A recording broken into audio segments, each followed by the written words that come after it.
UPSC prelims 2026 को लेकर फिर से चर्चाओं का दौर जारी है और बहुत ज़्यादा संभावना इस बात की भी लग रही है कि प्रीलिम्स 2026 का रिजल्ट फिर से आ सकता है।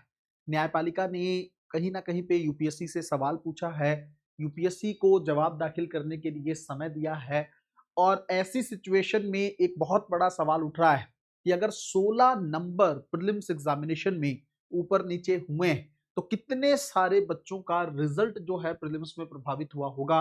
क्या जो लोग जिनके 1-2 नंबर कम थे, 4 नंबर कम थे, इवन 16 नंबर जिनके कम थे और वो प्लस हो जाते हैं, तो क्या वो लोग प्रीलिम्स एग्जामिनेशन में क्वालीफाई हो सकते हैं?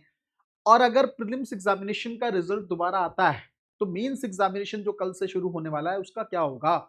और अगर हो भी जाएगा मेंस एग्जामिनेशन, तो फिर यूपीएससी कैसे इस सिचुएशन को मैनेज करेगा? इस वीडियो को लेकर इस वीडियो में हम लोग बहुत अच्छे से इस टॉपिक को समझने वाले हैं। कल से जैसे ही वो वीडियो डला है, अपडेट मैंने आप लोगों को दिया है, तब से बहुत सारे लोगों के मैसेज आ रहे हैं, कमेंट आ रहे हैं कि सर अब होगा क्या? इस सिचुएशन को लेकर हमारे दिमाग में क्लैरिटी कीजिए ताकि हम अच्छे से अगले एग्जाम पर फोकस कर पाएँ। क्या कोई पॉसिबिलिटी है? क्या फिर से कोई एग्जाम को लेकर संभावना है? रिजल्ट को लेकर कोई पॉसिबिलिटी है? एक्चुअल में क्या होने वाला है? क्या चीज़ें हो सकती हैं? उन सारी चीज़ों को हम लोग बहुत अच्छे तरीके से डिस्कस करने की कोशिश करेंगे। और जितनी भी इस तरह की चीज़ों को लेकर अपडेट्स हैं, उसको लेकर अगर आपको वो अपडेट्स चाहिए तो आपको डिलाइट आईएएस के टेलीग्राम चैनल को ज्वाइन करना होगा। कल भी बहुत सारे बच्चों ने डिलाइट आईएएस के टेलीग्राम चैनल को ज्वाइन कर लिया है, बहुत अच्छी बात है। वहाँ पर बहुत सारी अपडेट्स, इवन जितने प्लान बी 2026 में, 27 में हो सकते हैं, यूपीएससी के साथ-साथ वो सारे नोटिफ़िकेशन मैं वहाँ पर सेंड कर रहा हूँ।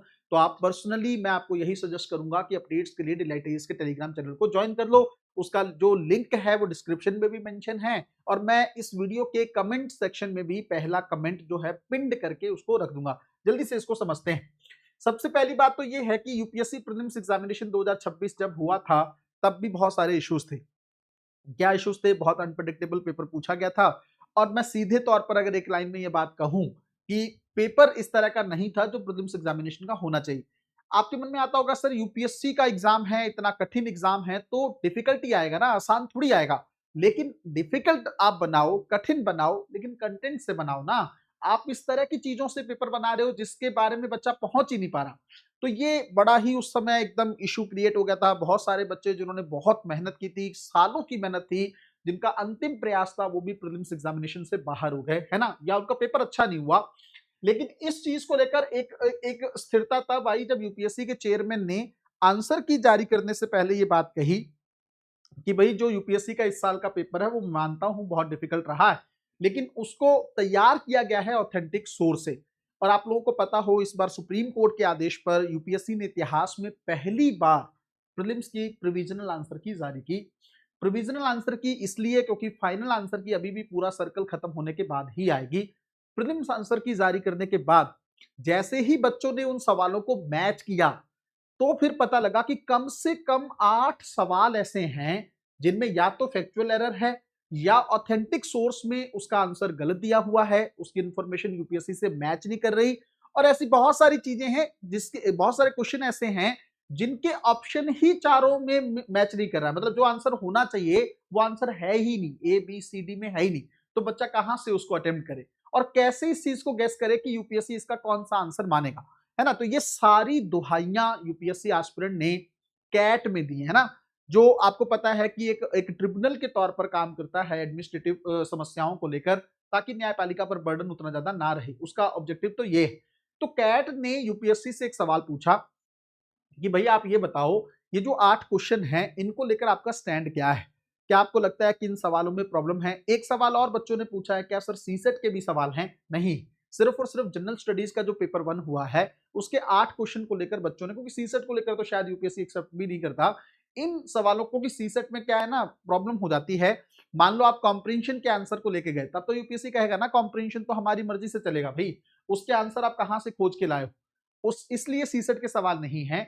इसमें सवाल किसके हैं? जीएस के हैं। जीएस के 8 सवाल हैं और अगर 8 के 8 सवालों के जवाब जो हैं आपके फेवर में चले गए, तो 16 नंबर आपका बूस्ट हो जाएगा और हो सकता है आपका प्रीलिम्स एग्जामिनेशन क्वालिफाई हो जाए।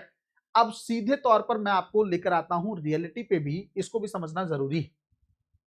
मैं कहता हूं मान लो इस चीज को माना जाए कि रिजल्ट दोबारा आता है ना? रिजल्ट दोबारा आता है तो मींस एग्जामिनेशन के बच्चे पूछ रहे हैं कि सर 21 अगस्त से मेंस एग्जामिनेशन शुरू हो रहा है, तो इसका क्या होगा?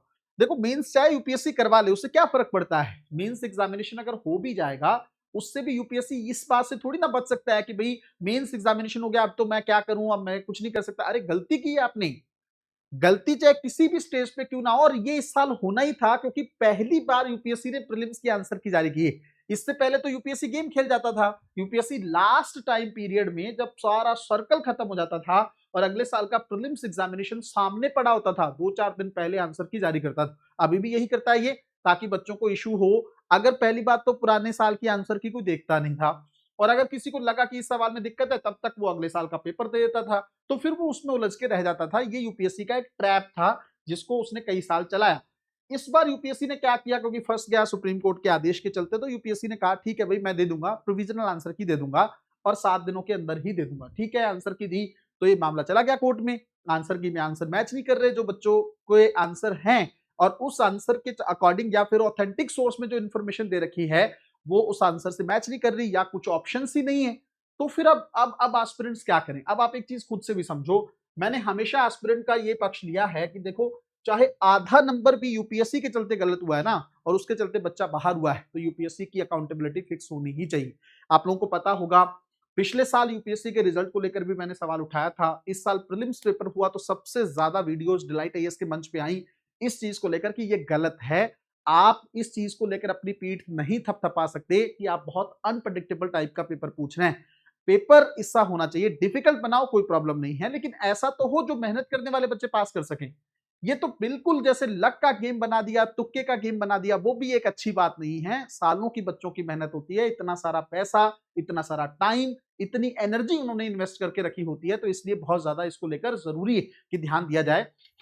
अब रियलिटी ये है, अगर मेंस हो भी गया तब भी यूपीएससी अगर रिजल्ट दोबारा मान लो बात आती है कि गलत आंसर दे दिए यूपीएससी ने, तो यूपीएससी इस चीज से बच नहीं सकता है। फिर होगा क्या, एक संभावना ये हो सकती है कि पूरा मेंस ही कैंसिल हो जाए होने के बाद।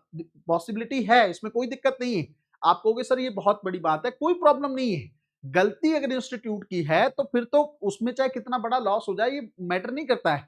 मेंस एग्जामिनेशन अगर पूरा कैंसिल हुआ और प्रीलिम्स का रिजल्ट दोबारा आया, तो यूपीएससी को मेंस दोबारा से कंडक्ट करवाना ही होगा। ठीक है, तो पहली बात तो मैं आपको बता दूं, हो सकता है पेपर नया ही आएगा, फिर इस पेपर को तो माना नहीं जाएगा क्योंकि ये तो ऑलरेडी बच्चों के पास जा चुका होगा। दूसरी बात ये, अब आपको कहोगे सर क्या सच में ऐसा हो भी सकता है क्या, या इस मामले को सिर्फ तूल देने की कोशिश की जा रही है? मैं सिर्फ एक पॉसिबिलिटी आपको बताऊंगा, बहुत ज्यादा बातें नहीं करूंगा मैं इस चीज को लेकर। देखो, वैसे तो संभावना कम लगती है कि कैट जो है वो यूपीएससी से ये चीजें करवाएगा, लेकिन संभावना, क्योंकि यूपीएससी कोई ना कोई ऐसा लीगल मैटर ले आएगी कि देखो जी अब ये हो गया है वो हो गया है, तो शायद ये मैटर टल जाए, है ना, या कैट को कहे कि मैं आगे से ध्यान रखूंगी, ये है वो है। लेकिन अब देखो, कैट के डिसीजन को भी, इवन कैट अगर यूपीएससी को अकाउंटेबल ठहराए या कैट कहे कि नहीं प्रीलिम्स का रिजल्ट दोबारा दो, इस मैटर को यूपीएससी भी हाई कोर्ट में चैलेंज कर सकता है। इवन कैट का डिसीजन अगर बच्चों के फेवर में नहीं आता, तब बच्चे भी हाई कोर्ट के अंदर चैलेंज कर सकते हैं। और हाई कोर्ट अगर कहता है सुप्रीम यूपीएससी को कि भाई इन आंसर के बारे में बताओ क्या क्लैरिटी है, अगर एकदम सही आंसर है आपके पास तो आपको आंसर देने से डरने में क्या प्रॉब्लम है? आप बताओ बच्चों को, विद सोर्स के साथ बताओ कि ये प्रॉब्लम जो है आंसर्स को लेकर एकदम क्लैरिटी है। तो अगर वहां पे भी यूपीएससी फंसा बच्चों, क्योंकि बच्चे तो इस बार मानने वाले हैं नहीं, उनका करियर है और मुझे लगता है मानना चाहिए भी नहीं। मैं तो खुद ये संस्थान से कहूंगा, यूपीएससी से मेरा आग्रह, आपका नाम बहुत बड़ा है, आपकी छवि बहुत बड़ी है, ऐसे मत करिए, है ना। आपको अगर आपको लगता है कि आप एकदम सही हो, ऑथेंटिक सोर्स के साथ उन 8 सवालों के जवाब आप वहां पे कोर्ट में बता दीजिए, बच्चे शांत हो जाएंगे। कोर्ट वैसे भी उनके फेवर में डिसीजन नहीं देगा। कोर्ट अगर एक तरफ एस्पिरेंट है और एक तरफ यूपीएससी है, तो वो यूपीएससी का फेवर ही देखेगा, लेकिन कोर्ट को बच्चों के फेवर को भी ध्यान में रखना चाहिए। बहुत बड़ा इशू है, छोटा मोटा इशू नहीं। खास करके जिन बच्चों का अंतिम प्रयास था, जिन्होंने बहुत मेहनत से एग्जाम दिया, उनको या तो आप अटेम्प्ट दोबारा दो, या पेपर दोबारा जो है करने का, पेपर ही दोबारा ले लो अगर आपको ऐसा लगता है, या फिर रिजल्ट जो है आप दोबारा जारी करो और मेंस एग्जामिनेशन को कंडक्ट करो। यही पॉसिबिलिटी होनी चाहिए। और इसको लेकर डिलाइट आईएएस का प्रमोशन भी कहीं ना कहीं पे सपोर्ट जो है बच्चों के पॉइंट ऑफ व्यू से हमेशा लगातार बना रहेगा। आप लोग भी कमेंट के अंदर अपनी राय जरूर दें, जितना हो पाएगा मैं आप लोगों को इस चीज को लेकर बात करता रहूंगा। और डिलाइट आईएएस के टेलीग्राम चैनल को ज्वाइन कर लो, वहां पर भी आप अपनी राय को रख सकते हैं। मिलते हैं अगली वीडियो में, तब तक अपना ध्यान रखें, अपनी पढ़ाई को बहुत अच्छे तरीके से करते रहें। बहुत बहुत धन्यवाद।